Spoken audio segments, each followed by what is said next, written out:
Good evening, नमस्ते and I welcome everyone on Shinaji astrology. सभी viewers का मैं शिनाजी एस्ट्रोलॉजी में वेलकम करता हूं। आज की वीडियो के अंदर हम लोग बात करेंगे सरकारी नौकरी के बारे में।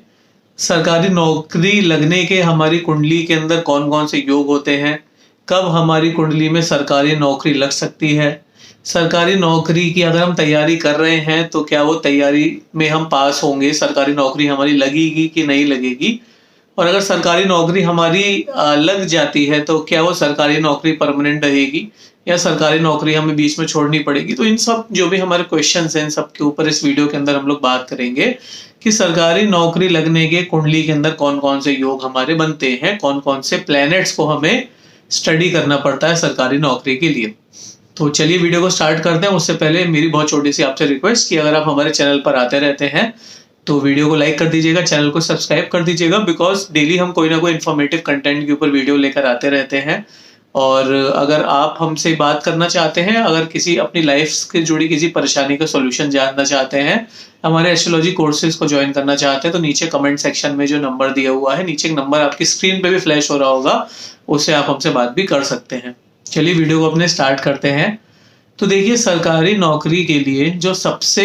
पहले जिस चीज की पोजीशन हमें देखनी चाहिए वो होता है हमारा सूर्य। जो प्लेनेट हमारा सबसे ज्यादा महत्वपूर्ण होता है सरकारी नौकरी के लिए वो होता है हमारा सूर्य। तो देखिए, अगर किसी भी नेटिव की कुंडली में अगर सूर्य जो होता है वो बहुत ही अच्छी पोजीशन के अंदर होता है तो ऐसा जो पर्सन होता है सरकारी नौकरी लगने के चांसेस ऐसे पर्सन की कुंडली के अंदर बहुत ही ज्यादा अच्छे होते हैं। अब देखिए, सूर्य अगर किसी कुंडली के अंदर उच्च में बैठे हुए हैं, यानी कि मेष राशि के अंदर बैठे हुए हैं, या फिर सूर्य जो होते हैं हमारे 1, 5, 9 जो कि फायरी साइंस की राशियां होती हैं, जैसे कि हमारा लियो के अंदर है, या फिर सेजिटेरियस के अंदर बैठे हुए हैं, या फिर अपने और किसी मित्र की राशि के अंदर बैठे हैं, यानी कि अगर हमारे कर्क राशि के अंदर बैठे हुए हैं, तो ऐसे में जो सूर्य होते हैं उन्हें बहुत ही ज्यादा पावरफुल माना जाता है। और ऐसा जो पर्सन होता है सरकारी नौकरी लगने के चांसेस ऐसे पर्सन के बहुत ही ज्यादा हाई होते हैं। अगर सूर्य 159 नंबर में बैठे हैं या फिर 4 नंबर की राशि में बैठे हैं तो सरकारी नौकरी लगने के जो चांसेस है बहुत ही ज्यादा अच्छे होते हैं। अब अगर सूर्य इन हाउसेस के अंदर भी बैठे हैं, देखिए जो हाउसेस होते हैं ये कहीं ना कहीं प्लैनेट्स की एनर्जी को कैरी करते हैं। तो फर्स्ट हाउस जो होता है वो सूर्य और मंगल की एनर्जी को कैरी करता है। फोर्थ हाउस जो होता है चंद्रमा की एनर्जी को कैरी करता है। उसके साथ में अगर हम बात करें कि हमारा जो 9 नंबर है वो बृहस्पति के राशि को कैरी करता है, बृहस्पति को कैरी करता है। तो सूर्य इन सबके मित्र ग्रह माने जाते हैं। तो सूर्य अगर पहले हाउस में, चौथे हाउस में, 9वें हाउस में भी है तो भी ऐसा पर्सन जो होता है नौकरी, सरकारी नौकरी लग सकती है ऐसे पर्सन की, और वो अच्छी नौकरी कर सकता है। तो पहला क्राइटेरिया तो हो गया कि हमें सूर्य देव की पोजीशन को चेक करना है कुंडली के अंदर, और अगर सूर्य देव की पोजीशन अच्छी है कुंडली के अंदर तो डेफिनेटली सरकारी नौकरी लग सकती है। दूसरा देखिए, कुंडली का जो 5th हाउस होता है, 5th हाउस देखिए नेचुरली काल पुरुष की कुंडली में सूर्य देव की एनर्जी 5th हाउस के अंदर रहती है।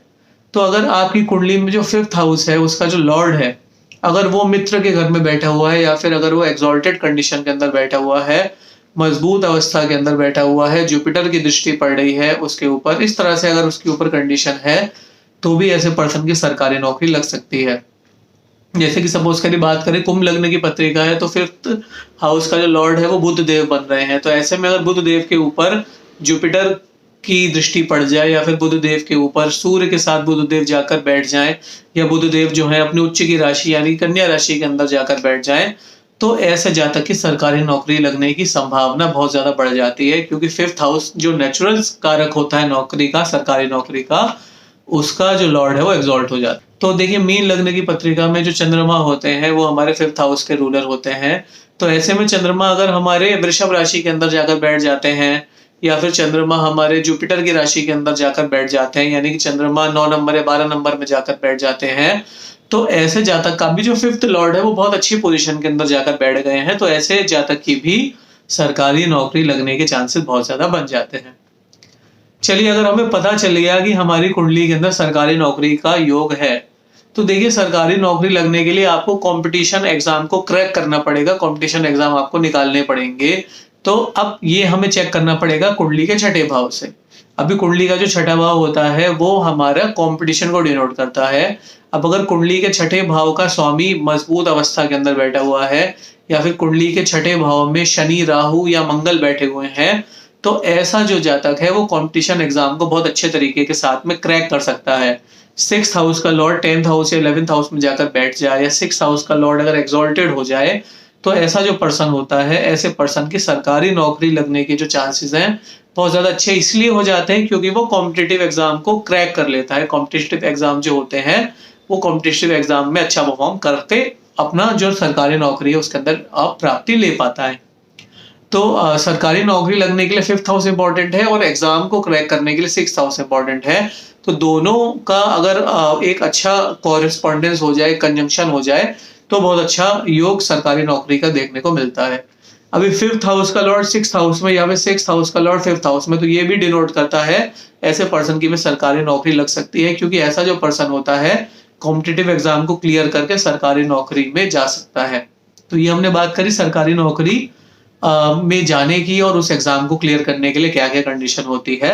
अब अगर आपकी कुंडली के अंदर देखिए दोनों चीजें हैं कि भाई सरकारी नौकरी जो 5th हाउस है, 5th हाउस का लॉर्ड भी अच्छी पोजीशन में बैठा है, सूर्य भी अच्छी पोजीशन के अंदर बैठा हुआ है, 6th हाउस का लॉर्ड भी मजबूत अवस्था के अंदर बैठा हुआ है, तो कौन से गोचर में यानी कौन से साल में आपकी सरकारी नौकरी लगेगी, अब इसके ऊपर विचार करने के लिए हमें देव गुरु बृहस्पति और शनिदेव के गोचर को स्टडी करना पड़ेगा। तो जिस भी साल में आपका जो देव गुरु बृहस्पति का गोचर 5वें घर से हो रहा हो, या देव गुरु बृहस्पति के गोचर में दृष्टि 5वें घर में पड़ रही हो और शनि का गोचर 5वें घर में पड़ रहा हो, या फिर शनि की जो दृष्टि है वो 5वें घर में पड़ रही हो,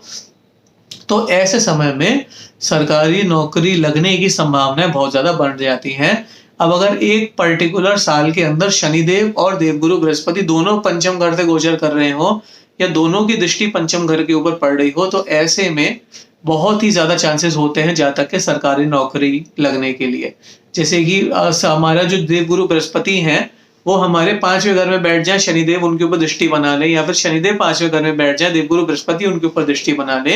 या दोनों में से कोई भी 5वें घर में नहीं बैठा हुआ लेकिन दोनों की दृष्टि 5वें घर के अंदर जा रही है, तो ये सारे कंडीशन के अंदर हमारा जो भी पर्सन होगा उस साल में सरकारी नौकरी लगने के चांसेस उसके बहुत ही ज्यादा प्रबल हो जाएंगे। अब सरकारी नौकरी आपकी अगर लग जाती है, वो आगे चलेगी कि नहीं चलेगी वो शनिदेव के ऊपर डिपेंड करेगा। अगर शनिदेव हमारी कुंडली के अंदर अच्छे हैं, देखिए शनिदेव जो होते हैं वो डिसिप्लिन के कारक माने जाते हैं। शनिदेव जो होते हैं किसी भी चीज को निरंतर चलाने के कारक माने जाते हैं, क्योंकि शनिदेव बहुत ही स्लो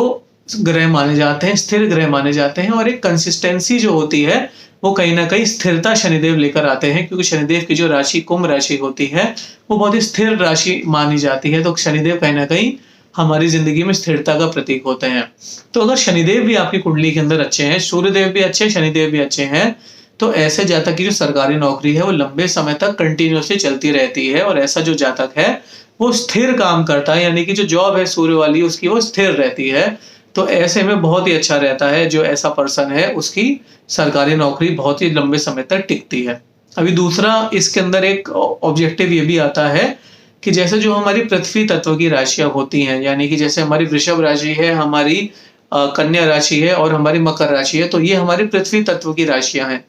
अब हमें पता है कि जो पृथ्वी तत्व की राशियां हैं उनका मूवमेंट भी बहुत ज्यादा स्थिर रहता है। तो ऐसे में अगर सूर्य किसी भी जातक की कुंडली में स्थिर राशि के अंदर आ जाए, 2, 6, 10 के अंदर आ जाए, तो ऐसे जातक की सरकारी नौकरी भी लंबे समय तक टिकती है, क्योंकि सूर्य स्थिर हो गया, यानी कि सरकारी नौकरी इंसान की स्थिर हो गई। उदाहरण के तौर पर हमारे भारत के जो प्रधानमंत्री हैं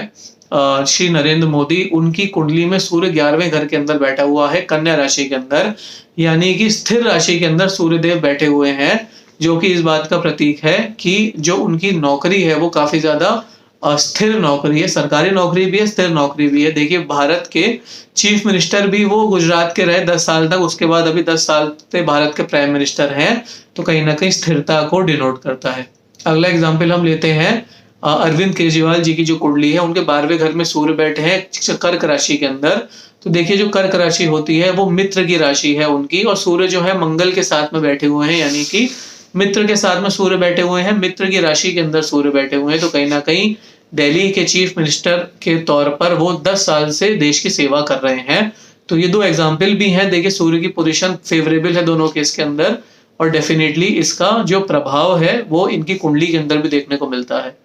तो ये जितने भी देखिए यहाँ पर हमने फॉर्मूले बताए हैं जिससे हम चेक कर सकते हैं सरकारी नौकरी आपकी लग सकती है